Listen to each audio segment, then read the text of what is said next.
Hello and welcome to part 59 of Let's Play Dangan Ronpa. When Asahina checked up on Fuqua, she was acting kinda strange. She absolutely refused to leave her room and she was mumbling all sorts of weird things. What do you mean, weird? Why don't you try talking to her yourself? Alright. Samashima's room. Fuqua. I guess I'll just try the bell.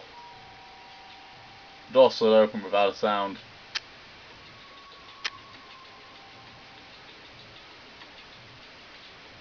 Whoa! The negative aura of it spilled through the crack in the door, almost knocked me off my feet. What? Well, Asahina was worried about you, because you've locked yourself in there. Leave me alone. Would you at least open the door for me? I won't let her run free. Huh? I will not let genocide show. Run free. She slammed the door in my face. What? She was like that when I came by earlier too.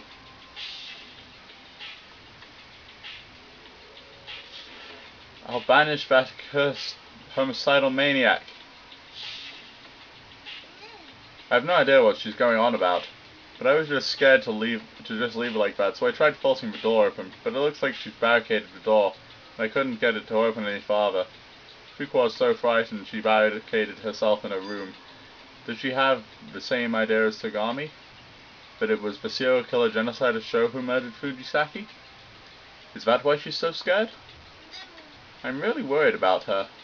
I wonder if there's anyone who can talk her out of there. So you want to try, dude, or are we just going? Hey, Tagami, would you mind giving it a shot? See if maybe you can convince her to leave her room? I suppose. Huh? You'll try talking to her, Tagami? I'm surprised. You actually can be nice sometimes. Without a word, Tagami approached the door and placed his fingers on the intercom. A few moments later,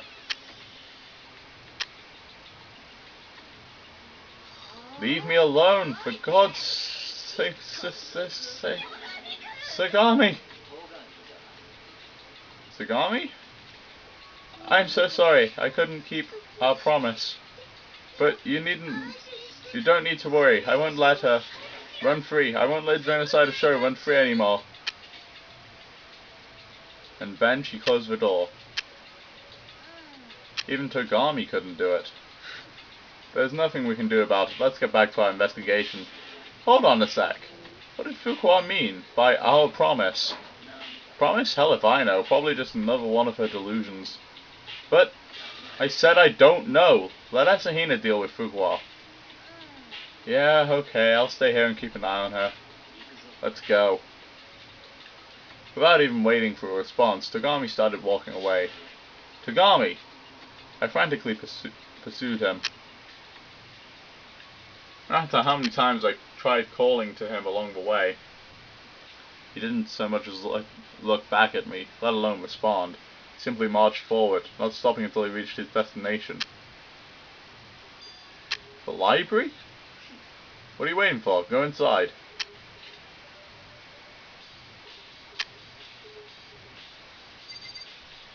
Alright. Shit. There's nothing there. Try again.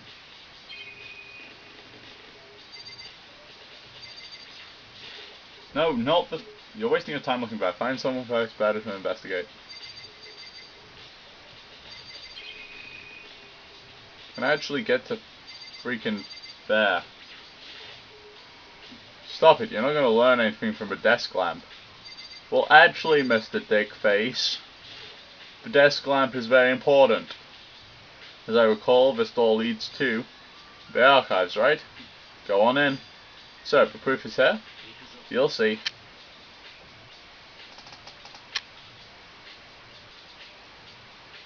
Holy, that's a lot of documents, and this place takes Dusty to a whole new level. I believe you'll find there's enough valuable information in this room to warrant putting up with the dust. The shelf is full of notebooks and folders. I wonder what's in them. Those files are dangerous. Dangerous? That shelf contains detailed data on the people who run the world. If it's info civilians should never know. You mean like about members of the Diet? I'm pretty sure it's supposed to say the Illuminati. I mean the people controlling them. The true ruling class. If you don't mind being erased, go ahead, take a look. You'll find a lot of surprising names in there. You're joking, right? Care to find out? Just to be safe, I'll abstain. Fucking hell, I'd have searched.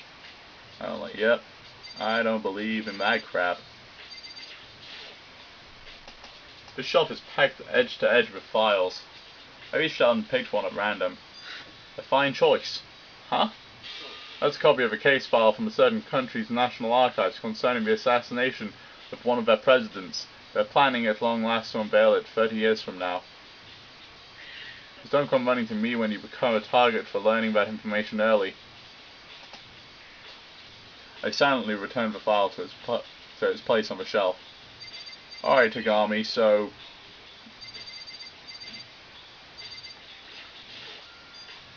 Yeah, I recognize this desk lamp. It's just like the one Tagami was using in the other room. It's a lamp, what of it? There was another one that I brought into the library proper. The lighting is dismal in there, so it's necessary to read. Oh yay, Monokuma coin. Let's see, I've got not much else to do other than look at this. It's an empty wooden box. From markings of the dust, I'd say that there used to be something in here. You know what used to be in this box? There was an extension cord in there. I brought it into the library. An extension cord,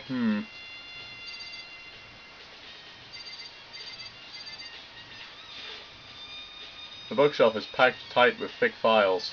Allow me to give you a word of warning before you decide whether or not to look at those.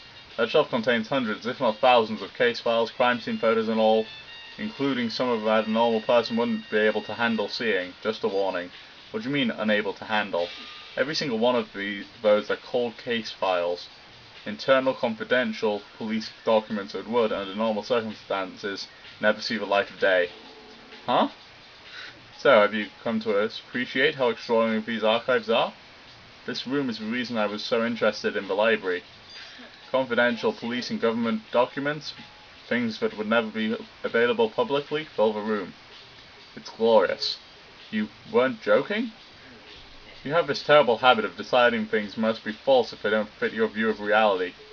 I have no idea how you can even expect me to believe all this is real. And anyway, who could have collected all this, and how could they have done it? If Yukigami in the academy is just that influential, or the puppet master just didn't want me getting bored. I can't do it. I can't keep up with him. This is just too outrageous. What, do you still not believe me? I'd like to know how you can. Any normal person couldn't. What is normal?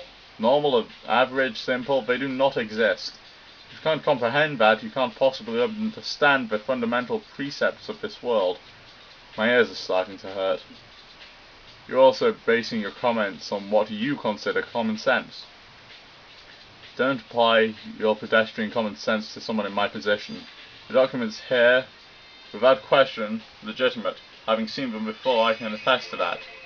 Wait, you've seen these before? These are all highly classified documents, aren't they? Then why? My house has a reading room in it much like these archives, but it's not nearly as small and dusty. What?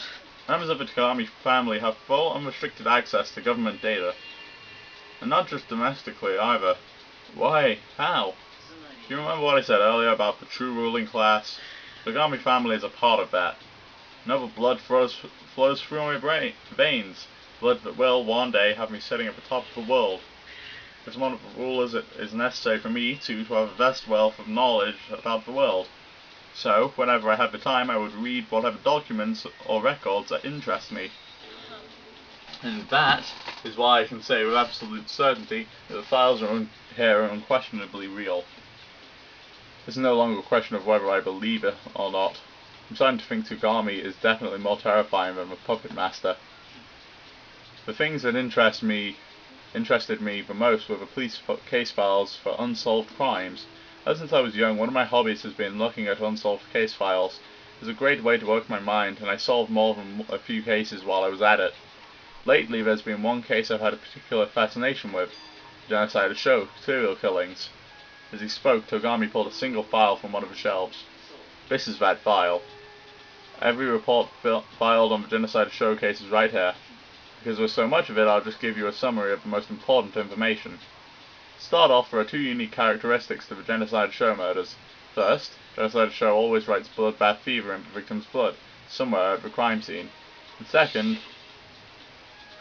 genocide of show's victims are all crucified. The phrase bloodbath fever in the victim's blood and crucifixion, that's just what happened to Fujisaki. Hold on to your surprise, the interesting part has yet to come. The second characteristic, that he crucifies his victims, is only known to those at the very highest levels of law enforcement. The media hasn't been given that information. What? What I'm saying is, his bloody calling card is public knowledge, and anyone could find out about it. But only the upper echelon of the police and genocide of show himself know about the crucifixions. Now, back to Fujisaki's body. She was, as I recall, propped up as if she had been crucified. It's a question of how did the killer know that particular detail of genocide of show MO. Let's point out that he said it was like the upper class, the upper people. He's one of the upper people. So he's got to be like one of the main suspects here. Anyway, on that chilling revelation, folks, I'm going to end the episode. So the next episode's on the top right, previous is on the top left. Until next time, see ya.